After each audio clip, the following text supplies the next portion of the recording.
Cool.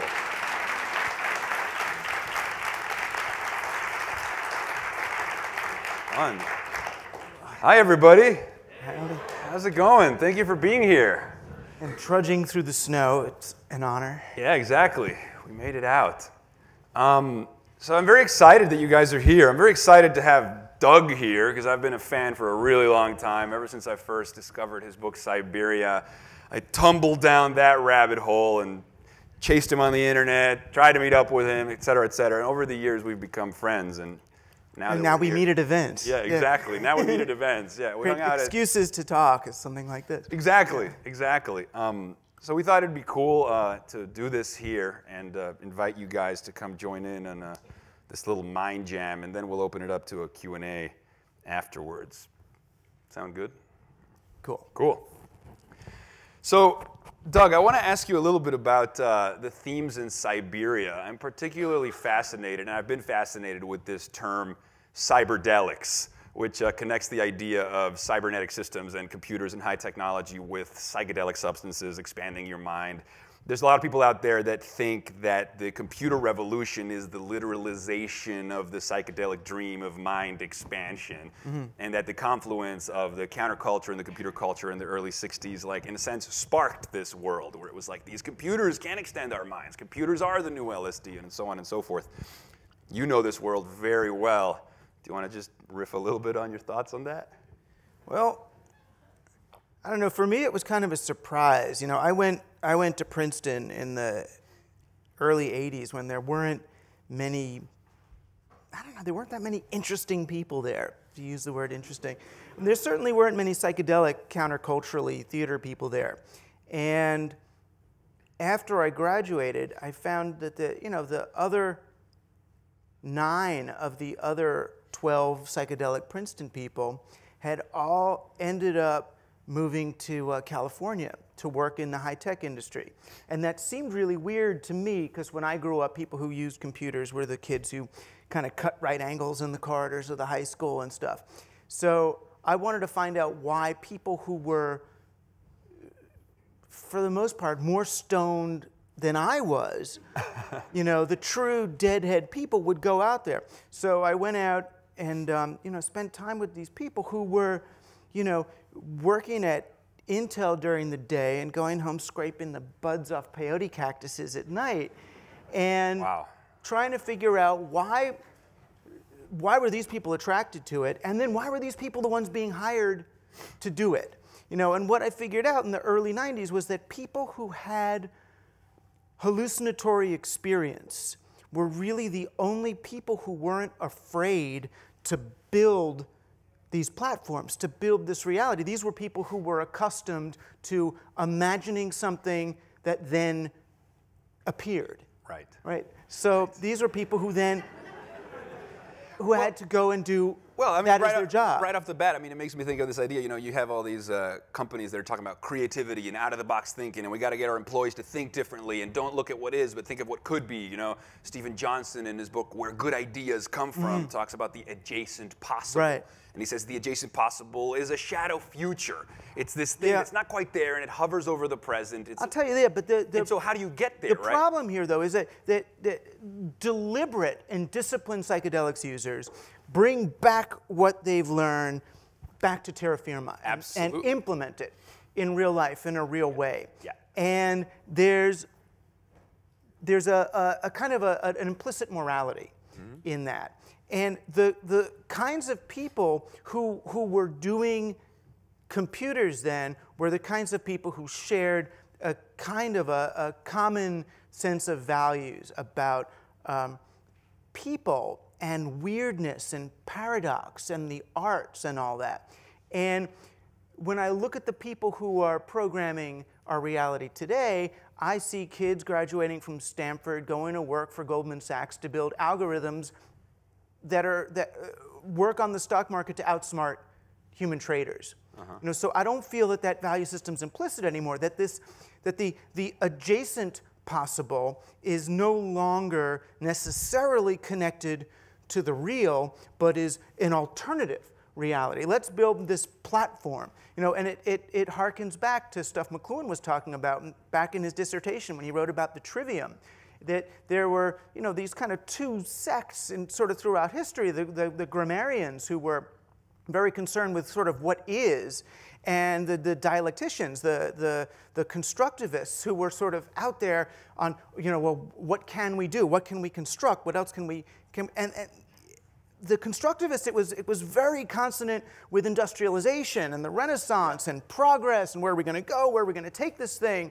But, you know, that eyes on the prize mentality is kind of an abstraction when it's not counterbalanced by being present. Being present, right, yeah, well, by the real. Yeah, and I understand everything that you're referring to here, and so it almost sounds like what you're saying is that that dream that existed maybe when you wrote Siberia, or the ideas that John Marshkoff explores and what the Dormouse says when he says that this 1960s moment, this counterculture, these computers, this dream that was conceived and potentially to be literalized now, you're saying that the value system that exists today is not the same. So instead of people creating an app to transform the world, they want to create some little app that they can like put on this.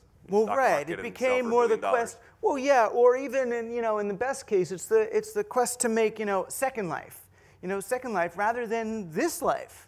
You know, where we are alive. Yeah. You know, and you know, we talk a lot about the singularity. I get worried. You know, the singularity to me seems to be kind of a self-loathing, kind of anti-human zombie apocalypse fantasy. Yeah. Well, you know, where, you know, the story they tell is that, you know, the history of evolution is information itself striving towards greater states of complexity. Yes. Human beings are really good, and culture is really good for doing that for the last few thousand years, but now computers are even better at doing that. Right. So people are only going to be necessary insofar as we can help computers manifest the next stage of evolution. And to argue, as I do, that, no, humans matter, we've got to, is hubris. Who says humans matter? And I say humans matter because I'm on Team Human. Well, it's interesting.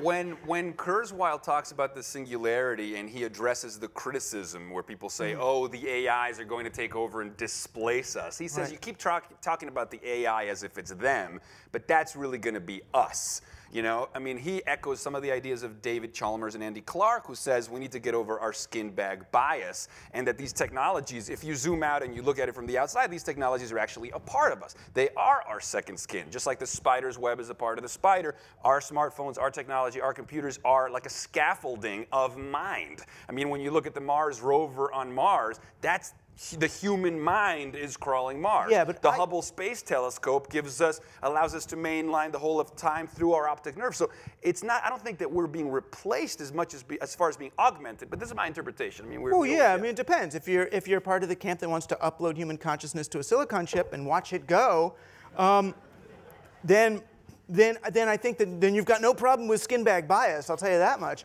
But I think there's a danger there that you know, the problem with constructivism, while it's great to plan, is it's very hard to to remember that we have to keep testing it against reality. Right. You know, what might be has to continually be tested against what is. You know, and it goes all the way back to the invention of the first medium, the invention of text. Once we could write things down, we got time travel, right? We could write about, you know, what happened in the past. We got history, and we got the future. So then we got the, you know, messianism and Moshiach and all that. And Moshiach and the future and where we're going and Tikkun Olam, that's all beautiful as long as it's constantly tested against.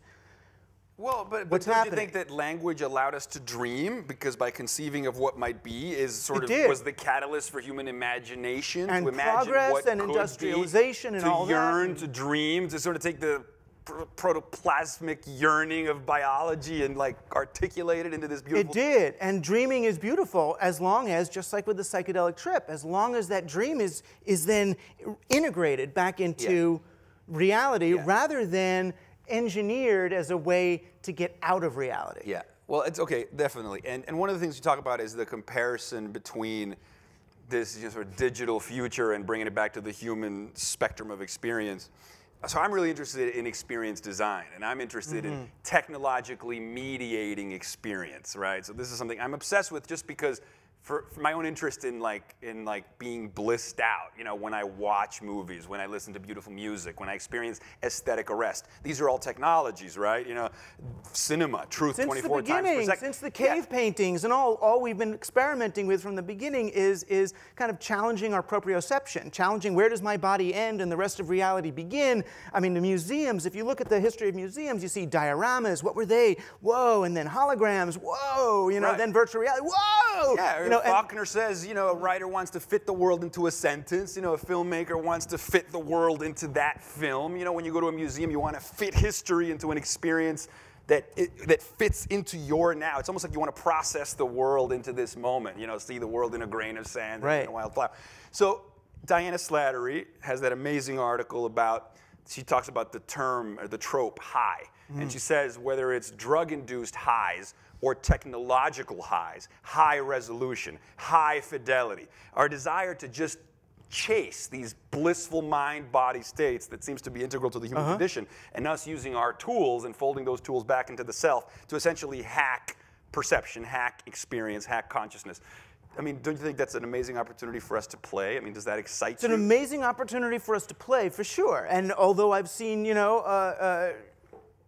many acid casualties along the way of the people that chased just a few too many highs, I'd hate for our civilization to become an acid casualty. But the other problem for me is who's building these technologies? Who are we in concert with? When I see, okay, so Google's building these technologies, and yeah, they're also building robots that really are good at chasing and shooting down people, and well, they're donating it to the World Wildlife Federation to chase poachers, who we all know are really bad, so that's a very socially acceptable way to build robot drones that chase down people.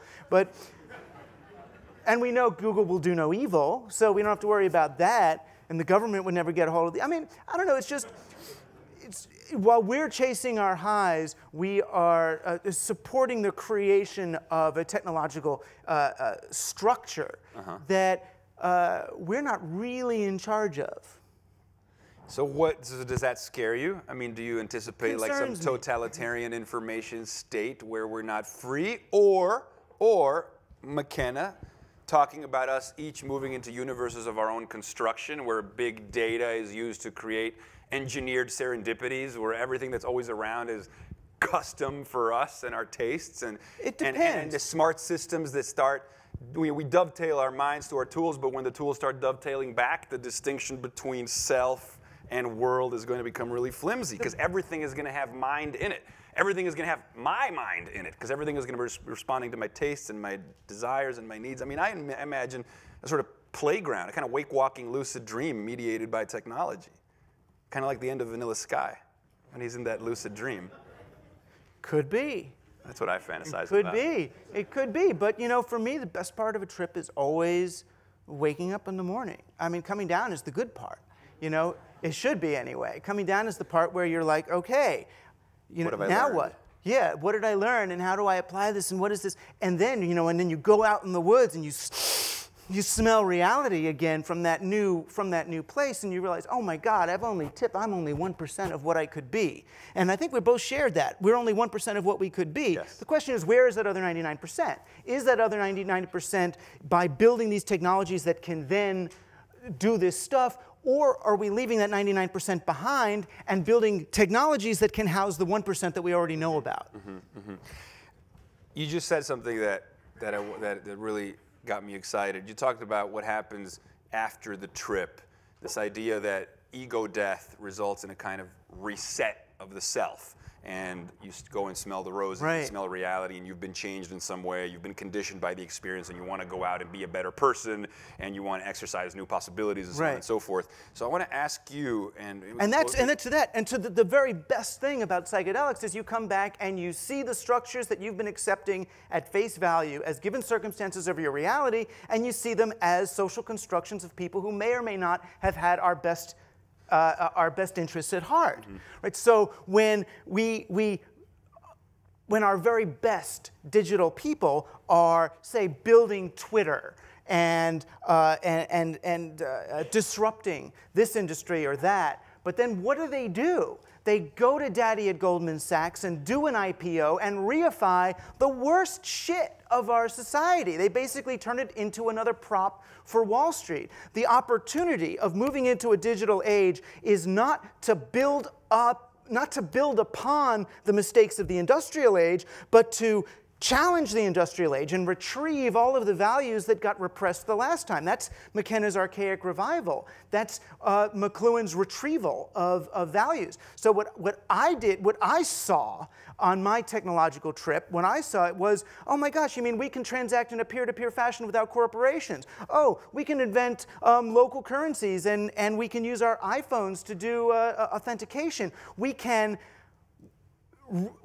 look back at reality again rather than just build on the artificial structures that we've had before. And my concern is when we just go headlong for the high, there's a ton of powers that be that are more than happy to serve you that high. Yeah, to get you and me high, as long as they get the big data that they need in order to predict our or influence our upcoming behaviors. So it's revolution or hedonism. Yeah.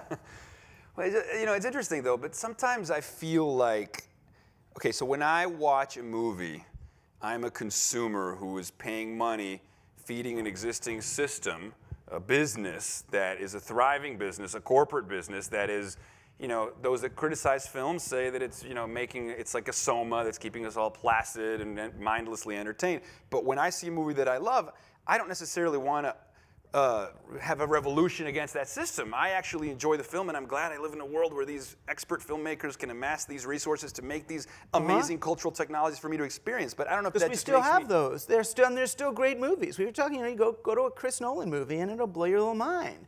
I mean, that's a good thing, not a bad thing. Yeah, but I guess that's what I'm saying. It's when we're not conscious. So then it's like, okay, now I can make my own movies, right?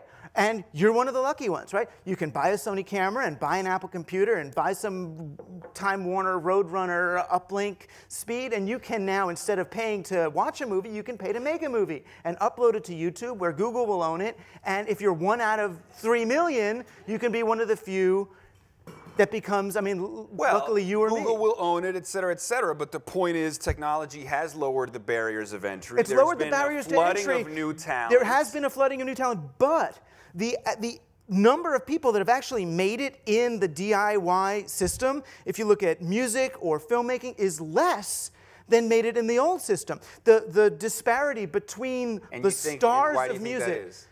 Why? Because I think it's actually because they're not really selling the music. Because what we're really selling in this system are our networks. And that's what I was just talking to Oliver Luckett, who runs The Audience. So he's it's a social media agency for rock stars and pop stars. And what they realized is, if you're going to be a pop star, you're not going to make money selling your records. What you can make money doing is selling your Twitter followers, is selling your Facebook likes. So what they do is help you amass currency of attention, right? Right. Attention and is they a sell limited that. resource. There's an infinite amount of signals competing for our attention. We're all suffering from bandwidth anxiety. Right. But those you with could the take loudest Adderall for that. Yeah. But those with the loudest microphone or amplifier in the age of information, that's where the wealth is, right? You can control attention, you can control the world. And, it's interesting because in the book, The Mating Mind, the guy talks about how the human capacity for creativity, language, art, poetry, is really just the human version of the peacock feather, and that we went from trading in genes to trading in memes. So today, evolutionary success is really those that are controlling the Twitter followers. Right. And people like me were the ones... their memes the widest and farthest. And it's honestly, and it was little schlemiels like me who liked the trading with memes thing better than the trading with jeans thing. That's why I couldn't live in Los Angeles. I had to come to New York where I can get currency with the things I say rather than, my flesh. Yeah, rather than your six-pack. Yeah. Yeah, yeah. And you got both.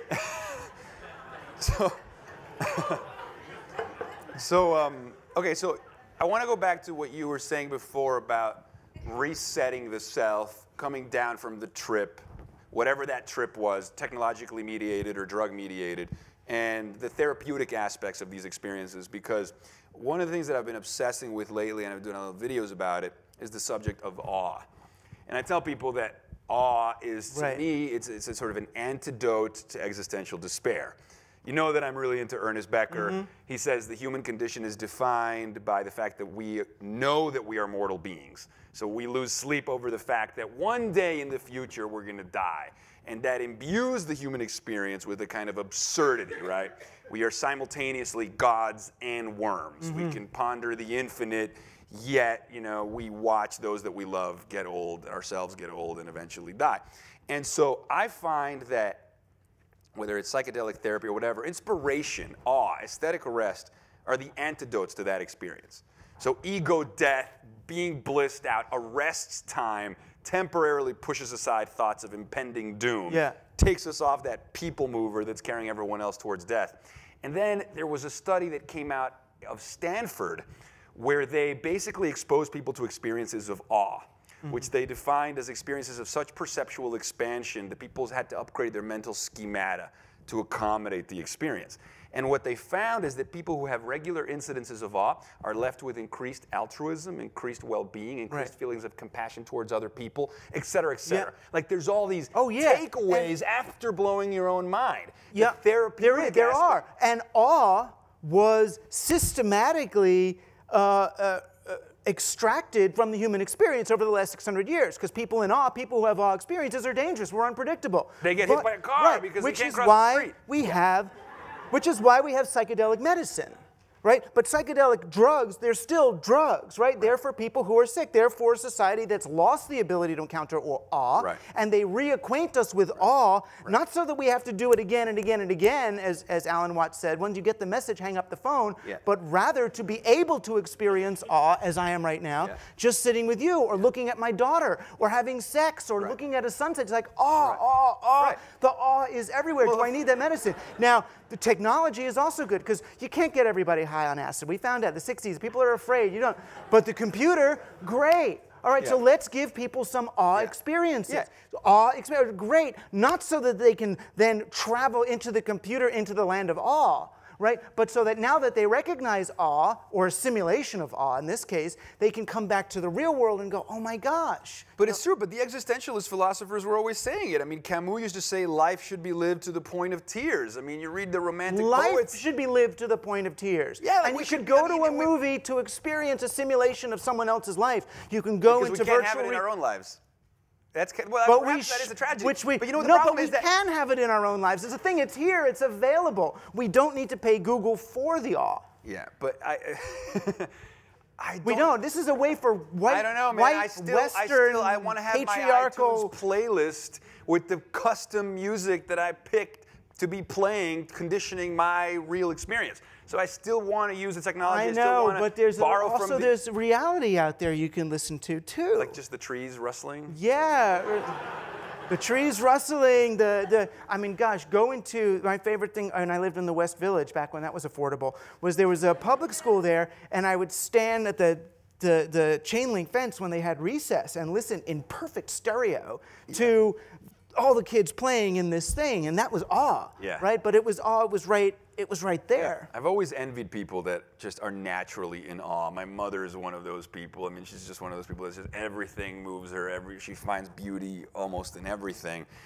And then some of us that have to find ways to mediate and induce and occasion that experience, right? And so yeah, it's just something I'm really interested in. Your videos are medicine in that sense. Because people, you're at work, you're doing this, you care about your stocks, and does it go up or down, and then my private school, my kid, and now I can watch a 3-minute video and go, whoa, fuck. And that's the point, right? Well, I mean, the 100%. I mean, the videos. And brain games. I mean, what are you doing? You're teaching people to play with their brain. Play with your brain. It's here for that. Yeah, but it's interesting because the reason I did those videos was, thank you for using the term medicine, because I did them as self-medication. Like, it was like, you know, if I was in any kind of stupor, if I was afflicted by the banality of the everyday, of the been theres and done that's of the adult mind, as Michael Pollan writes, I needed to be reset. And not every month does Christopher Nolan release a film, so you got to wait for them, you know? So when there's nothing I can purchase to give me that experience, I want to go and make that experience. And finally, I have the tools, right? And so I have limited resources, and perhaps kind of a limited attention span and a kind of impatience and a desire to just make it now. So rather than spending 6 months doing a feature doc, I was like, I want to make these 3-minute videos because I want to take a 3-minute hit, like a hit of DMT. Like it's just like a 3-minute, but I want it to have all the energy of the most amazing movie trailer you've ever seen and all the ideas packed in there densely. And I want it to be like an Inception. Like you watch it and then it goes and percolates and it stays with you and this and that. And yeah, I mean, for me, it's been medicine. So, yeah. No, and it's cool. And the trick, though, is to help people understand that you're not necessarily describing reality, but you're giving metaphorical ways of understanding reality. So the mind is like a processor. You know, we are like computers. We are uploading stuff. Memes are like genes, and we are infecting one another with ideas. I love those metaphors. They help me understand the world a lot more. It makes everything make sense. That's the thing about No, it does. They're just prone, right? In our society, those metaphors are prone to the sort of Margaret Mead, Gregory Bateson, abstracted understanding of reality as this kind of participatory mediated spectacle. I love that term. Okay, so let's talk about cultural operating systems and the consensus trance. You were talking about that before, that when people have these psychedelic experiences, they come out of it and they realize that these social rigid frameworks that seem so solid and so real are much more fluid than we think they are. They've been created by other people. What do you think It's the same thing that happens when you watch a Shakespeare play or a Brecht play or have good sex or go to a good religious ritual too. Yeah, yeah. I mean, but so what do you think, how can we upgrade our social operating systems? Like, do you ever speculate of what a better society?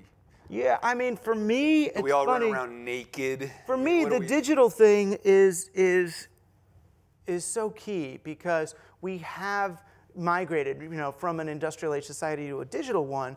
But for me, the digital is the opposite of the kind of global Google meta network thing. For me, digital was always the digits. Right? It was about return. These are the digits. That's what digital means. The return to the fingers, to not to individuality as individual consumers, but to the local means of production. And for me, the whole local thing, the Etsy thing, the retrieval of medieval values and Burning Man and Occupy are all about the same thing. I mean, I love Occupy not in the terms of a political occupation, but the idea of occupying reality. Let's occupy. Own this space. Right, and then digital does that. I mean, because I was a kid who went from the television mass media experience to the digital experience, which was so peer-to-peer and connected. Yeah. And well, so it's interesting to hear you talk about, like, occupy this, be here now. I haven't been to Burning Man. I'm embarrassed to say, but I need to make it over there. I read Eric Davis's essay on Burning Man. And you've been there. Yeah, oh my God. But one of the things. And now it's not Burning Man. It's not Burning Man any more than the internet's the internet. I mean, Burning Man is where if you're a young Google executive, you go and prove you're cool by living in a trailer. But the people that have transcendent experiences there, to me, it seems like the place creates this kind of radical novelty that, by virtue of just being bombarded by the juxtaposition of so much originality, it's so different than what you see every day. You don't have mental references for what you're seeing, so it induces that wonder, that imagination explosion. And what that does is it serves it's like a drug, right? It serves the purpose of transforming your perception of the present moment and the passing of time, the unfolding of time, and just experience changes, right? Subjectivity is transformed. Right. To the That's point, interesting. to the purpose, subjectivity, I think, is like. But to the purpose of then being able to recognize and foster the things that you see in real life. I mean, I was at a tree trimming party with a piñata the other day, and the piñata fell, and all the boys are shoving and kicking and trying to get that. Everybody gets their candy and their little toys and all that, and we're all like, "Oh my God, this is so." And then, like 10 minutes later, nobody's looking because then their kids are off. I see like 5 girls in a circle, and my daughter is one of them. These are 8-year-old girls in a circle, and they're trading like candy with each other. And it's this very sophisticated sort of modalities of what different things are worth. There's a piece of plastic, it's like a toy, and that's worth $2. And so immediately, a peer-to-peer, a bazaar in the medieval sense, a bazaar assembled. It was social, it was commercial, it was everything. And I was just like, it happens, it does happen. I mean, and this natural quality, that was Burning Man, happened there, you know, without the drugs and without the computers. Right, right. So, okay, I want to ask you about creativity. Just like a big word. You're the creative one. Well, we're both I'm creative an author. guys. No, but just how do you just randomly just define creativity? Moments of aha. What happens when human beings step out of their usual mental frameworks? What happens? What happens in the brain? What results? See, for me, creativity is almost the fun way to describe what creativity is, and no one has a great definition for it, especially in a market society. But creativity is when humans do what only humans can do. You know, creativity is the expression of the paradox, you know, the ambiguity, the queerness, the weirdness. Yeah. It's these unique, novel possibilities. Yeah. Well, it's interesting because I've been thinking a lot about what you just said, that ambiguity and this and that. The word liminality has to do with like the in-between, and so I've become really interested in these immersive, site-specific, interactive theater experiences. I was talking to you about Punch Drunk, Sleep No More. There's another one in Brooklyn called Then She Fell, which is a reference to Alice tumbling down the rabbit hole. And in these theater experiences, they create this space where you can pretty much go anywhere you want. And it's this nonlinear, interactive experience of the narrative. So you don't experience it in order, and you kind of are connecting the dots as you experience it, and figuring out what's going on is kind of the purpose of what you're supposed to do. But you enter it kind of, describe the experience as being inside of someone else's dream. And so it is this liminal space between dreams and reality, kind of like when you're watching a movie, kind of like when you're watching a piece of theater, time, space, they kind of collapse. You can crisscross, you know, and cross-cut to anywhere, experiencing anything, and you believe it. So that's the landscape of mind and the landscape of imagination. Do you think we'll ever be able to create virtual reality technologies that allow us to essentially live in that space all the time? To live in like landscapes of mind, to just completely leave behind the sort of gravity of the body and its rigid, have to feed it, have to go to sleep at this time, you know, like just live in this wonderland all the time. My sense is if we do it, it will be, the price will be we leave behind a few billion of our fellows to be in non-mediated, wonderful virtual things. I mean, it's the great way to get the city on the cloud, you know, so we can all be in virtual reality as long as we have, you know, little brown people in subcontinents, you know, feeding the coal into the whatever, into the assuming processors. We wouldn't have like nanotech or solar technologies that could make this perfectly. Yeah, it is. It is, and because I don't think that we would have the drive to inhabit an alternative reality unless there was something we were trying to get away from. You know, be it some, you know, Philip K. Dickian apocalyptic dry desert future, and it's like, oh, well, shit, I'm going into Second Life. See you later, honey. You know. So you always think that the appeal is that this is bad and that is good, rather than, you know, this is pretty good. Humanity's come to this certain point, but now there's this like mental universe we can go to that's infinite and boundless. I mean, that was the dream of cyberspace, right? Those corridors of the mind. Yeah, I William think Gibson. I think the better the virtual realities we build, the better I would think people will get at distinguishing between the virtual and the real. You know, Kevin Kelly says real is going to be a really relative term in the future. Yeah, but Kevin Kelly is a person who is, as a certain kind of Christian, imagines the end of the world. I mean, there are people that are still stuck in what I would consider to be a Renaissance era linear arc of sort of beginnings, middles, and ends. They're not playing the infinite game where the object of the game is to keep the game going. They're still playing a Renaissance era game where the object of the game is to win the game. Where they're stuck in the culture of the book, and I write books, I love them, but books are about beginnings, middles, and ends. Whereas video games are about keeping the game going. Can't do it, luckily. But But no, I mean, So when Kevin Kelly talks about the technium, when he describes technology as the seventh kingdom of life, and he says that it's a living thing subject to evolutionary forces that has wants and needs, do you think that this is just crap, or do you think that there's a truth to what he's saying? Or I think it is like a living thing. Mm-hmm. I think it's algorithmic in nature. You know, it's a program. And while people are very algorithmic at biology times, a program too? It's like a program, and there's many things that are programmatic about it, but the more you hone in on that program, it skirts away from you like a tomato seed under your finger, and you realize, oh, it's not the DNA, it's the proteins around the DNA. Well, of course. Well, now we know. Oh, it's the protein. Oh, it's not the proteins, it's like something else. And, you know, there's this other... a lot of complexity, for sure, yes. It's not just complexity, though. It's not. You know, I'm not, in the end, I'm not a materialist. You know, I think that there's something going on here that we don't yet know about. You know, I guess it's Kantian or something, that we barely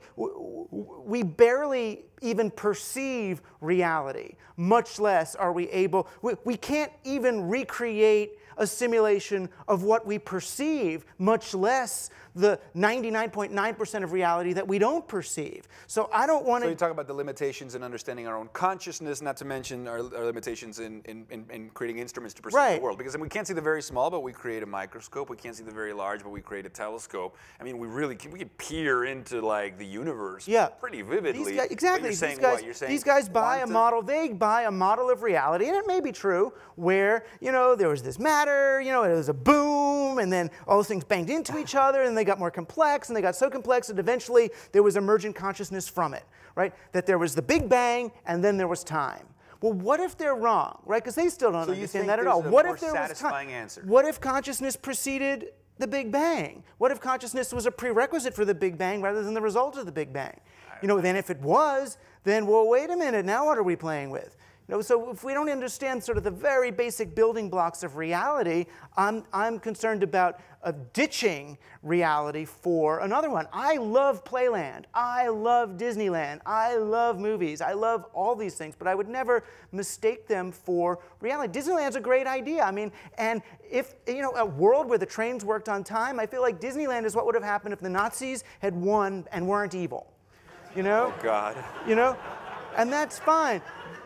Then that's fine, but it's not the world, right? But let me ask you something. You talked about how, okay, you like movies, you like video games, you like that, but they're not reality. You know, one of the interesting ideas in Chris Nolan's film Inception is this notion that the dream is real when you're in it. So if the simulation, if the representation can become immersive enough, can you ever essentially trick, hack, or convince your brain to forget to remember that it's subjecting itself to a simulation? Yes. So for example, when I went to see Gravity on IMAX in 3D, which I thought was a technical achievement in film I'd never seen before in terms of the places where the camera could go, it didn't make sense. You couldn't place it. And it was so immersive that during certain sequences, my body would jolt with the movements on screen as if it was happening to me. It was going primordial, deeper than my ability to remember this is a movie. And I think that eventually more and more of our simulated experiences are going to be like that. So it won't matter if they're not real when they're done, because when you're in them, they'll become real. The dream will be real while you're in it. What do you think of that? It's a cool idea, right? Yeah. I'm just trying to convince you to like this. I like it. I just don't like it more than what I got. You know, I like it. Sure, it's great. It's great. Cool. Go for it. Wonderful. But if we are going to build these things, let's go back and say, okay, what's the purpose of these things? The purpose could be just because I want to get high, right? Just like the kid taking acid in the AC/DC parking lot instead of in the dorm room, you know, trying to figure out the world. So you're going to do it, and you're going to just get high. The purpose is catharsis. I think that, well, we talk about like psychedelic therapies, but it feels like human beings, we need to have regular experiences that are cathartic. These like ego death, rebirth simulations, right? Like even, I was talking about Alan Harrington, who wrote the book The Immortalist. that even our lovers, even when we're in love, our lovers act as stand-ins for various dream figures in a staged, managed resurrection where the pilgrim without faith can die and live again. I mean, so why not just do it in the dream? We need these archetype spaces, these landscapes of minds, where we sort shit out, you know? Like, that's the world, the world of the self, the world inside, and that's what these movies connect to, I think. They do. They do, and that's fine. It's just, you know, the world of the self can be ultimately a lonely place. It's not a social place. You know, the world is, work on yourself. Sure, you know, and this is New York. Everyone goes to therapy for 45 minutes once a week or twice. I mean, we all know what inner work is about and why it's great, but the reason we do inner work is so that we go out of the office and then engage with people and deal with the real problems of distributing the surplus of stuff that we have in America somehow to all the people that need it instead of burning food every week and ripping down houses in California because the prices aren't high enough.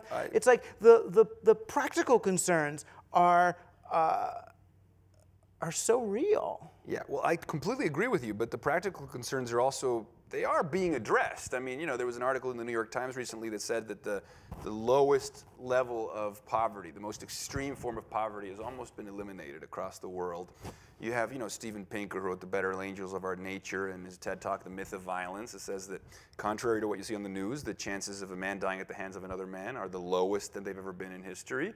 You know, I mean, there's all these indicators that, you know, things are getting better, but, you know, the media feeds us doom and gloom. So, I mean, obviously, everything you're saying is true, but, like, it's not like there's not an active effort right now at addressing the fundamental challenges of humanity. I mean, do you have optimism at all in that space? Oh, I got lots of optimism. I just want to make sure we don't use these medicines the same way that, say, America uses Prozac, which is a way Fair enough. to numb.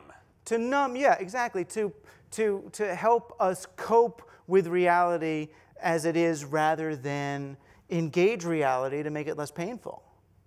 And on that note, I think it's time for our Q&A. It's about 9 o'clock.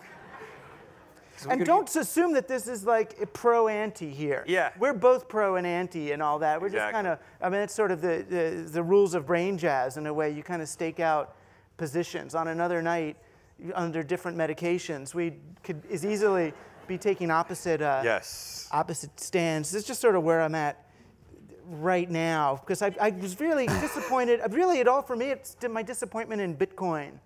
You know, it really I read an article about that today. Yeah. It really is. I'm disappointed. It's like we have the opportunity to invent entirely new currencies rather than just remake an investor's speculative central currency in a digital format. It's like so stupid. Mic check. Hi. Hey. You guys talked at different points throughout the brain jam about these value shifts. I think you talked about how in the industrial age, you know, we got stripped of some pre-existing values and we got some new ones. And I've heard other people refer to the digital age as also a knowledge age. You know, so some of the values are already kind of like embedded in what you're saying. So like the peer-to-peer kind of like network, that's obviously kind of like a value that rises up post-industrial age, whatever we're in now. What other, looking into like, let's say 2050, right, where you do have this kind of like radical transformation, radical kind of integration of organic matter and artificial, solar technology, all this stuff, just like it's at a mature stage.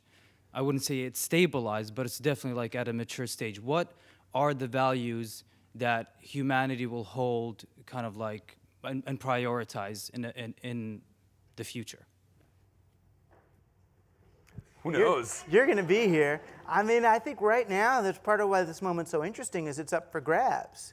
You know, right now we're choosing whether we're going to reify the values of the industrial age, which are efficiency over time, extracting value out of people and resources and all that, in order to push through somehow, do the industrial age on steroids, or are we going to use this opportunity to do some cultural resetting and retrieve the values that were repressed the last time out, which is when the Renaissance happened. You know, when the Renaissance happened, we got, you know, the invention of the individual and centralization and perspective. We got, you know, a whole lot of values, and other ones were repressed, like women, and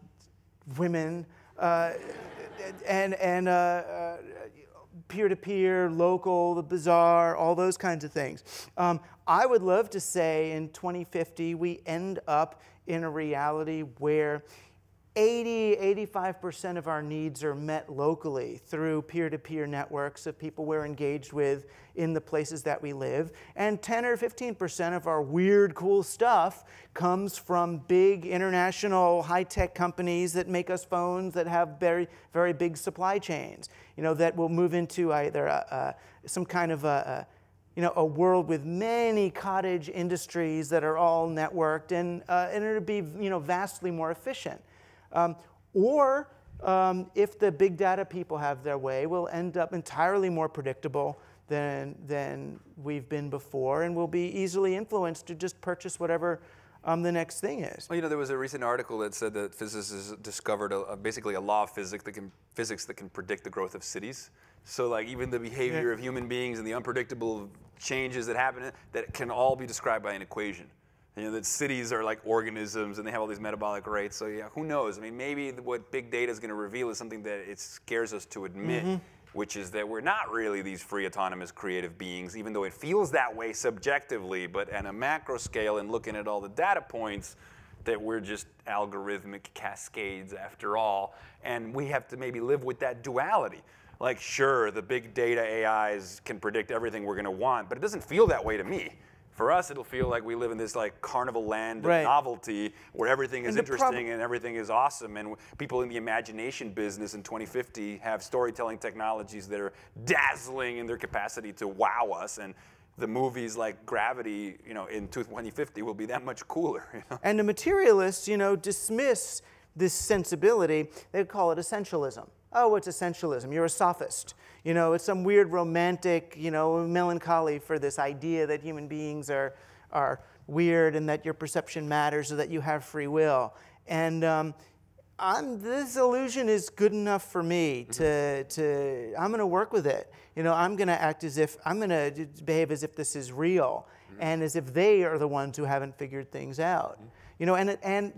At the very least, there's to be a balance between materialism and whatever we want to call this, spirituality, for lack of a better word. Rather than having to fall all the way into one camp or another. And throughout history, they've generally moved hand in hand. And it was really only after the invention of sort of rational science and that this stuff that we're talking about got poo-pooed as being some kind of woo, weird, womanly, Fritjof Capra, woolly master nonsense, where I think it's real. It's as real as your perception of reality, and your perception of reality is more. I would argue it's all we really have to go on, more than what than the metaphors we have to describe it. Thank you. Hey guys. Hey. Quick question. Where are you? Here. Okay. So, do you think drugs and psychedelics are still going to be around the age of singularity, or 50 or 100 years from now? Like, how are people going to get high? Is it going to be in the form of a hack or computer code? Or how are they going to open up those doors of perception? Well, this is the thing, is also even the way that people describe drugs in most cases is not as interesting to me as some people. I don't know if you've talked about this, but this guy, Rich Doyle, who I really enjoy as well, he says that drugs are actually information technologies, and the philosopher Eliade calls them technologies of ecstasy, and he talks about humanity's cognitive toolkit, as essentially stuff that we found in nature, but we've been using it as part of our mental toolkit for tens of thousands of years. So I imagine we're going to have a new generation of smart drugs, because just because it's chemistry doesn't mean it's not technology. These are still going to be tools that we use to play with the essence of self. And I think that the best is yet to come. I mean, people read a book like Brave New World and they're like, oh, there's so much. I don't know. I mean, there's a guy called David Pierce. He wrote The Hedonistic Imperative on the internet. It's a wonderful treatise about how we're going to use nanotech and biotech to create dazzling new spectrums of subjectivity, like realms of mind that are unfathomable, as unfathomable to us as the nuances of Shakespeare are to a great ape. And so it's useless to even speculate in a way. Yeah. And, if we get really, really good at fine-tuning our shamanic alchemy, right? And when we can play the brain exactly as we want it, cool. But there's something that the mushrooms tell you that synthetic, perfectly modulated chemical won't. The mushrooms are going to tell you some stuff you may not want to really hear when you're high. Like, hey, you're fucking up the planet here. Hey, you're cheating on your girlfriend there. Why haven't you talked to me in the last 3 years? I have something to tell. I mean, it's like... It's not a guilt-free high. It's not what's guilt. I mean, yeah. I mean, it's not. It has the plants, the sacred plants have agendas. We're in relationship with ayahuasca. We're in relationship with the Torah. And with the ones that we make, we're not in relationship with. Then we're just going. So again, I think it's a bit about balance. Rupert Sheldrake talked about there's a morphogenetic field of our whole species memory with the plant. Maybe, but I think it's the plant. I think it is the plants that we've been in relationship with for however many millennia. Understand, and they can help balance us in ways that we might not choose to balance ourselves with, if we moved exclusively toward designer chemicals and designer states of consciousness. Mm-hmm. Hey guys, I just want to say thank you for just blowing our mind, and that was way too fast. But bear with me while I work through this question. So first and foremost, in a society where the only socially conditioned and accepted plane of consciousness is kind of that producer-consumer plane of consciousness, where the only way that we can afford ourselves the opportunity to explore the world of art and spirit is exactly to do so, is to afford to do that and create a company where maybe we can unfurl through our creative mind in that company. But of course, a company or a business is there to create financial security, to create money. I just want to know, how can we afford the opportunity to stay in this world, the world of art and spirit, and mine the soul? But what I'm really interested in is, what was your answer to this question before you were Douglas Rushkoff, media theorist and author, or Jason Silva, futurist, techno-optimist, and philosopher? How did you live into this answer, and how has that changed now that you're on the other side?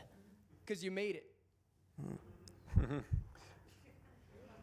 I mean, I was lucky, right? I for the first, 8 or 10 years of my career, I made $8,000 to $10,000 a year, and I just didn't mind because I was having fun while the yuppie scum were all going to work, So, I mean, that was the beauty of coming out as a slacker, because it was. It was celebrated that with me and my friends, the idea was not to have to work. That's why now when I look at Obama talking about jobs, let's create jobs for everybody, it's like, who wants a fucking job? I don't want a job. I want stuff and access and all that, and I'd like to create, things and have meaningful engagement, but I don't want a job. Job is an artifact of the Renaissance. People didn't have jobs until 1300. They used to make stuff and trade, and they only got jobs when it was illegal to make stuff yourself. You had to go work for a chartered corporation. So, when I hear questions like that, it's like, oh, because we're accepting the premise of this BS industrial age business model that was there for kings and bourgeois who have long since left the building, and we don't even remember it's their operating system that we're keeping going. So there's that. Lentils and rice is another answer. I love lentils and rice. Yeah, but you can live. I still eat lentils and rice. You can live a long time on lentils, rice, and water. You can, and find spices and stuff. You can, without even being freegan, you can survive. And I did that for a good long time. And I tutored kids on their SATs. I mean, that taught me a lot, because I was in Beverly Hills. I would drive to these Beverly Hills mansions in my used Ford, Escort, and I'd park between the gardener and the maid, and then go tutor some super rich kid, for 3 hours for $35 an hour or something, which is enough to live a week, if you did it frugally. So no, it was Maybe those were easier times than now on some level. But no, I was lucky, and frankly, the fact that I was, shoved out the chute of an Ivy League education after a Westchester High School childhood, I mean, you could flow. You've got such an advantage already.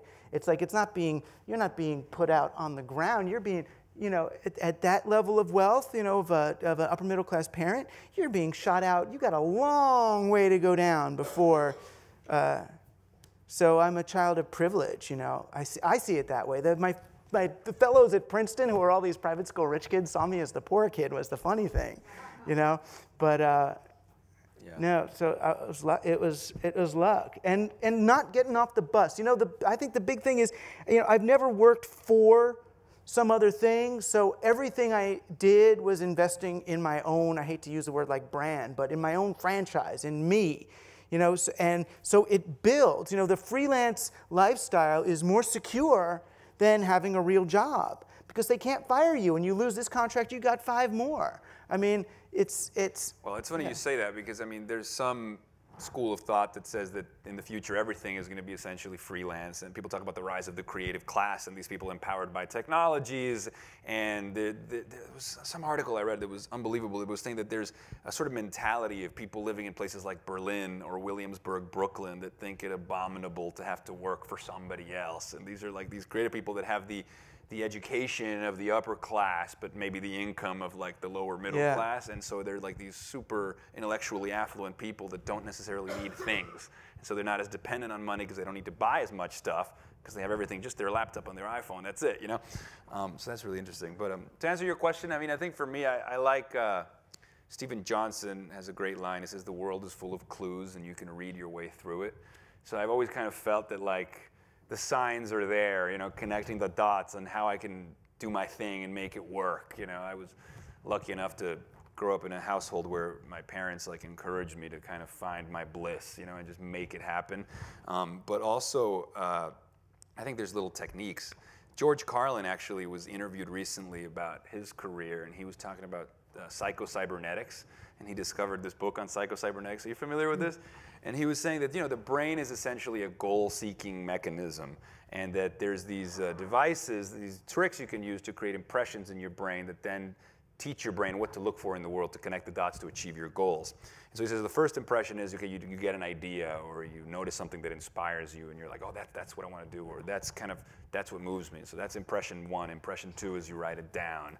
So you write it down, you're already making a second impression, you're acknowledging it, you're writing it down. Impression 3 is looking at your notes later. And then by that point, you've kind of primed your brain with this trajectory of this network of ideas or concepts or whatever things that are turning you on.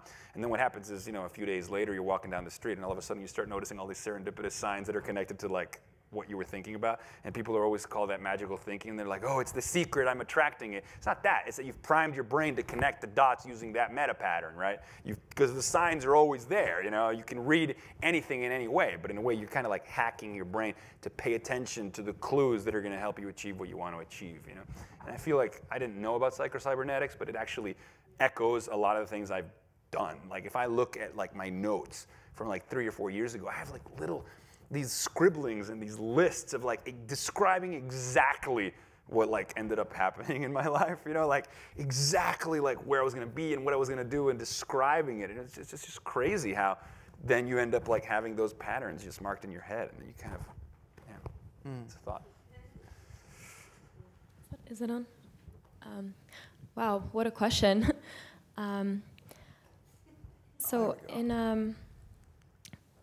I've been reading a lot of history recently, and it seems to me that in the large scale, all of human history is kind of like humanity trying to get up on its knees and reach up for this higher ideal and falling again, and then reaching up again, and then falling again. And Kierkegaard said that the good is slow, the evolution of good is slow, because when you have revolution, it destabilizes what's already there, and that just causes more revolution, whereas when the good is slow, it's evolution. It doesn't leave anybody behind.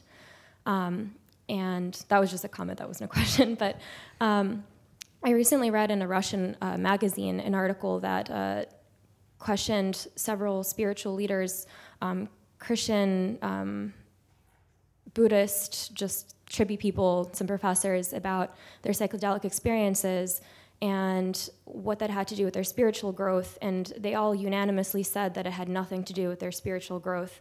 It did cognitively and it did with their experiential growth, but nothing to do with spiritual growth. And in my personal opinion, I believe that the whole point is spiritual growth. So wouldn't the intention, well, so their amazing psychedelic experiences, they said, really corresponded to their state of mind and what they were primed to find in the first place. So wouldn't the intention, whether of a good trip or building up this amazing like alternative reality world for ourselves, wouldn't the intention be a lot more important than the actual trip or the experience? I mean, for me, psychedelics seem much closer to psychotherapy than spirituality. And part of that is because there's a duality implicit in taking a drug, right? There's before you take the drug and while you're on the drug and after.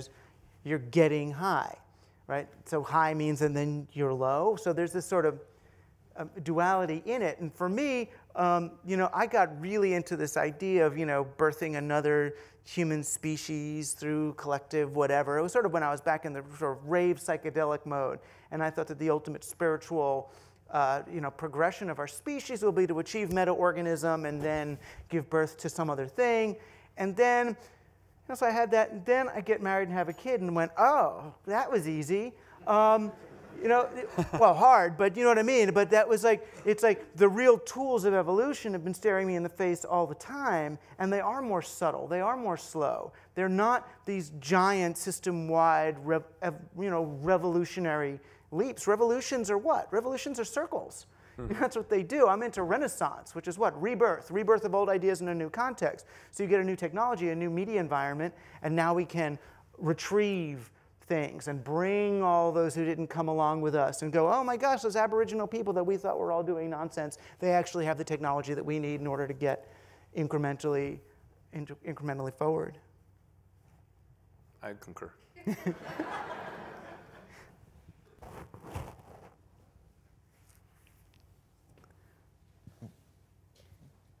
Hi. Hi.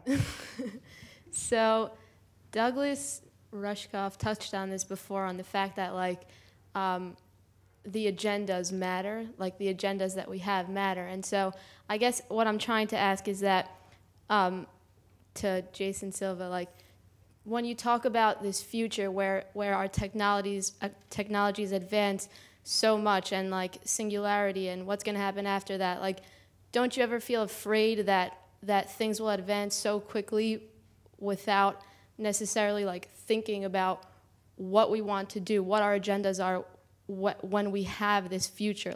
I feel like, what happens if these things do end up in the wrong hands? What happens if it's in the right hands, but we don't necessarily know what to do because things are moving too fast for us? Sure. I mean, there's a great article in the website for the Edge Foundation that was saying that when the astronauts first turned around and took a picture of the Earth from space, that changed the story of who and what we were. That picture provided a different context and a different way of seeing and understanding ourselves, and in turn changed the story, changed the context, changed the story, changed reality of what we are. And that now, in the face of these emerging technologies, that we are due for a new story.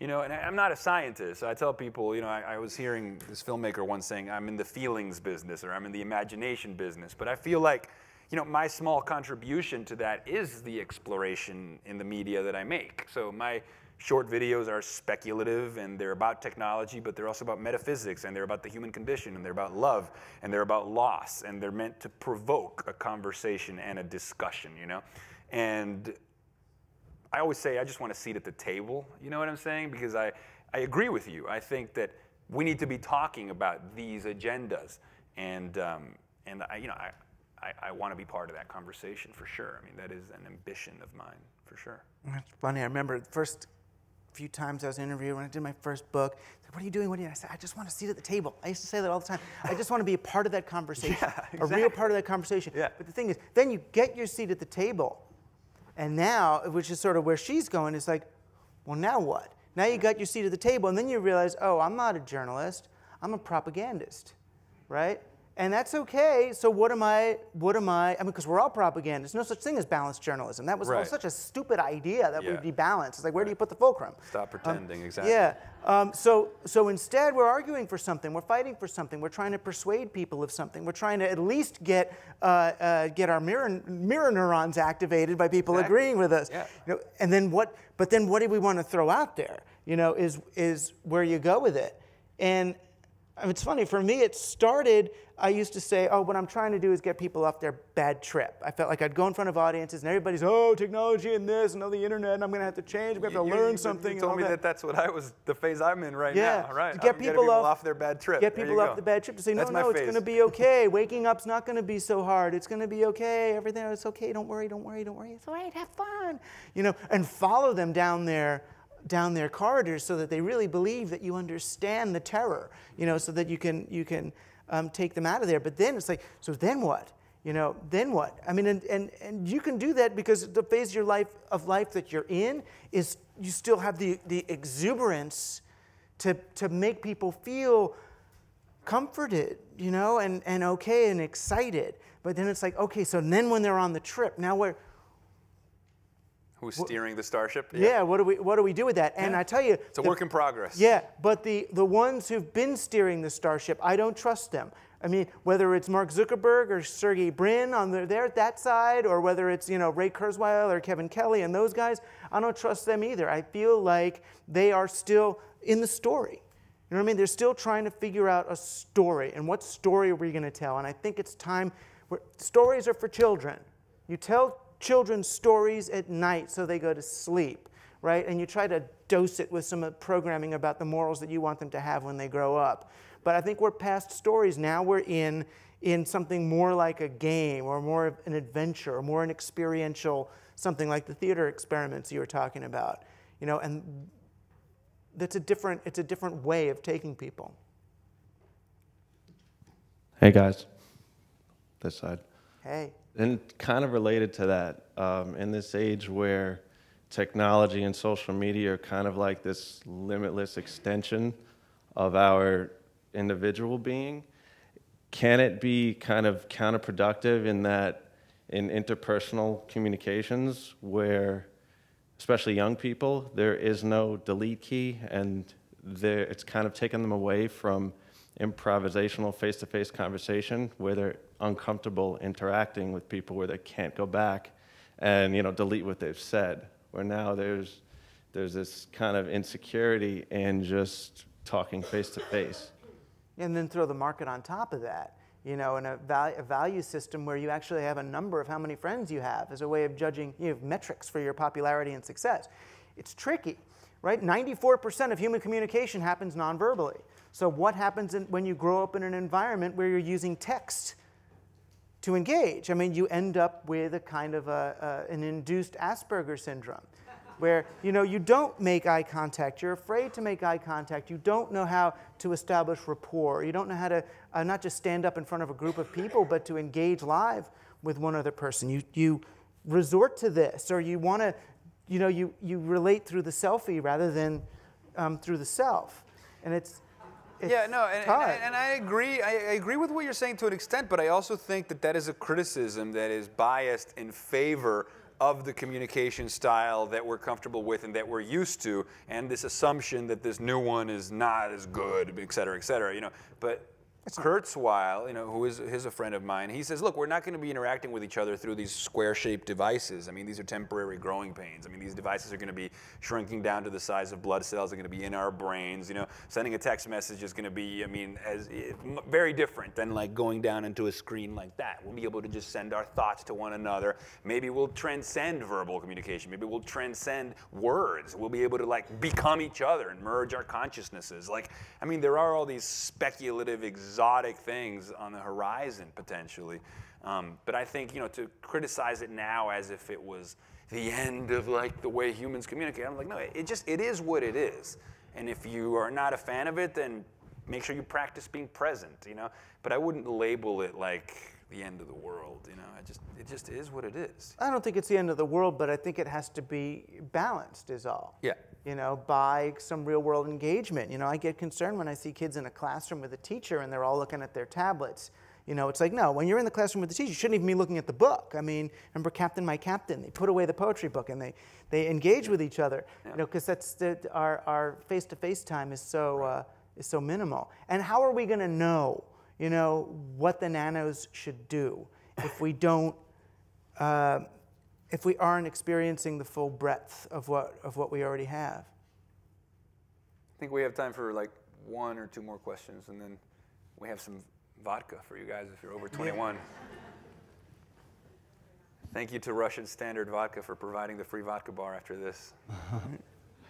Okay, so you guys obviously have a lot of views on psychedelics and stuff, but what do you think the most legitimate and I guess most efficient way to reintroduce psychedelics as like a legitimate tool? It's already happening. I mean, the majority of Americans now in the latest polls support full marijuana legalization. The majority of Americans. So that's not even taboo anymore. And as that becomes more mainstream and more legalized, you're going to start to see the emergence of a class of citizen that is not the stereotypical stoner with the bong hit playing video games. But what's going to happen when these, oh my God, all these screenwriters like to get high, all these brilliant thinkers like to get high? Wow, oh, not everybody uses it in a destructive, addicting way. So this is a tool for your creativity? Oh, that's interesting. You know, they've done a recent study that looked at semantic priming in marijuana, found that marijuana actually induces a state of hyperpriming, which means it expands your associative net. It expands your capacity to connect the dots between seemingly disparate ideas.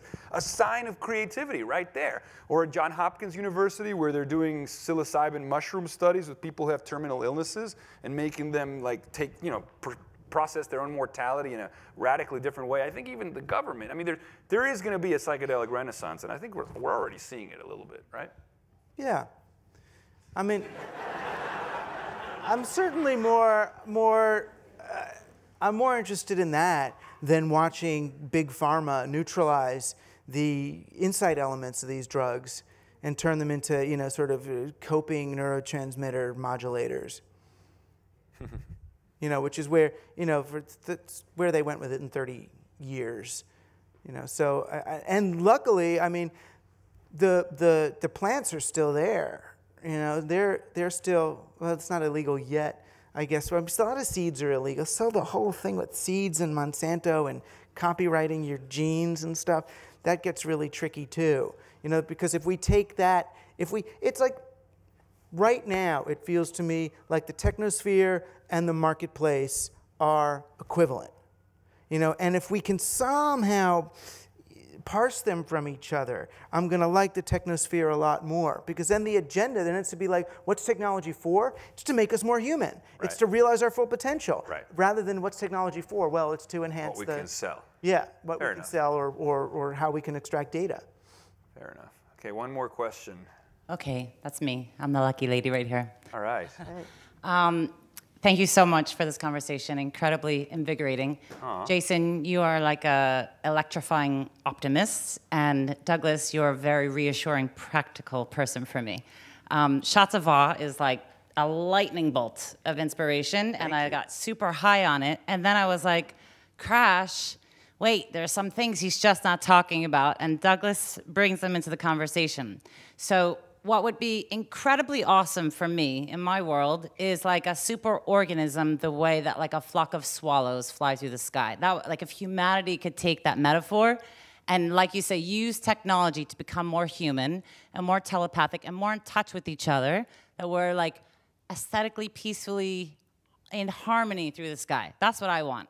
Now, what I see as the barrier there is the digital divide and education. For me, education is that like exponential wormhole that could take us to this utopic future that you talk of. And I would love to hear what your thoughts are from a systemic perspective on how we can improve and enhance the system of education, because I've worked in education for a long time. And I'll tell you the statistics, the facts, in New York City is 40% of our kids are not graduating in 4 years. That's more than 500,000 students right now, snapshot, that are not going to graduate in 4 years. That's the size of the city of Atlanta. So it's like a whole city, sub-city within our city that are not going to be literate let alone digital literacy, which is all these amazing things you're talking about, which I'm so excited about. But I'm like at a loss, and so I'd love to hear the conversation and debate, like what's going to get us there, because I believe we're going to get there, but I just need like a little bit more to hold on to.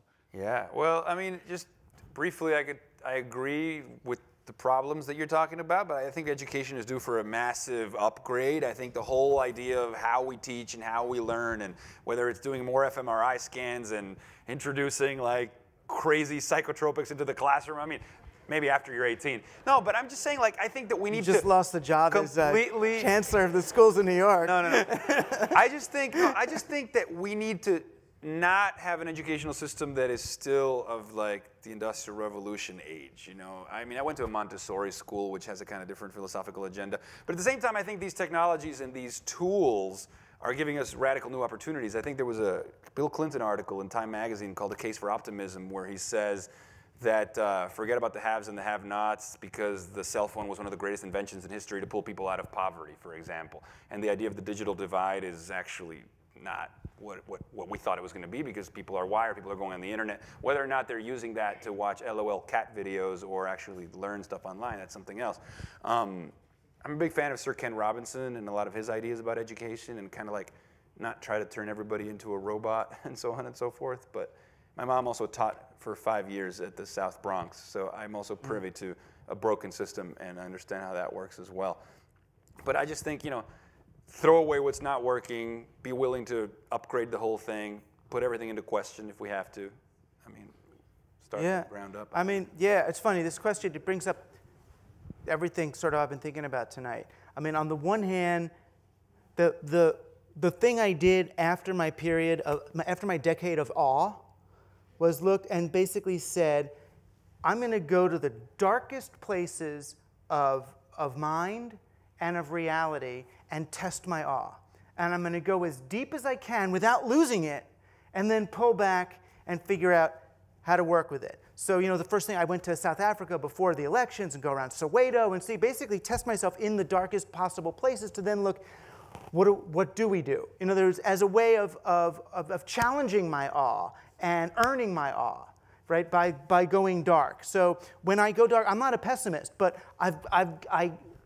rather than just talking people down off their bad trips now from my happy young place, what I do is I go into the only good trip is a bad trip, right? I go into the bad trip so that I can then find my way back. I get as lost as I can in the despair of, oh my God, and money, and blah, blah, blah, blah, and then come back.